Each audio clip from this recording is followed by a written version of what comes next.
रुक जाओ कुछ देर संभल लो, वक्त की कीमत मत समझाओ, जल्दी पर भी मत उकसाओ, जज्बों को मत आग लगाओ, सोचों पर पहरे न बिठाओ। जिनको जल्दी है वो कह रहे हैं वक्त गुजरा जा रहा है, वक्त की कीमत समझा रहे हैं, हालांकि वक्त जितना भी गुजरा जा रहा हो बेशूरी के साथ अमल नहीं किया जा सकता। जल्दी पर भी मत उकसाओ। 74 साल आराम से कदम उठाए होते तो बहुत आगे निकल जाते, लेकिन 74 साल से जल्दी में है और 74 साल से कोल्लू के बैल की तरह वहीं घूम रहे हैं। ये जल्दी हमें कहीं नहीं लेके जा रही। अगर हम रुक जाते और एक पॉलिसी ऐसी बना लेते जो हमारी पूरी कौम की आवाज़ होती तो हम कहीं पर चले जाते। जज्बों को मत आग लगाओ।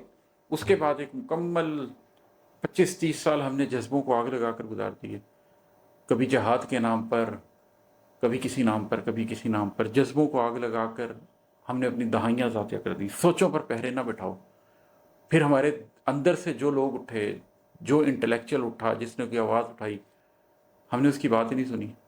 हमने उसको किसी ना किसी लेबल लगाकर लोगों की सोचों पर पहरे बैठा दिए और इंडिपेंडेंट थॉट का रास्ता बंद किए रखा है इस कौम के अंदर।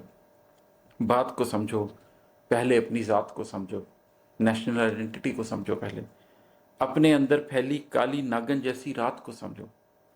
बात को समझो, पहले अपनी ज़ात को समझो, अपने अंदर फैली काली नागन जैसी रात को समझो। एक लंबा शबीना है जिससे हमारी कौम गुजर रही है। गिनवाया जा सकता है कि क्या क्या मसाइल हैं और क्या क्या चीज़ें हैं और जहालत के कैसे कैसे अंधेरे हैं जो हमारी कौम के अंदर हैं। पहले अपनी फ़िक्र को समझो, फिर अपने जज्बात को समझो। हमने एक बड़ा अरसा गुजारा दुनिया की सबसे पॉपुलस मुस्लिम नेशन के तौर पर, अभी भी दूसरे नंबर पर हैं, लेकिन हमारी फ़िक्र क्या है?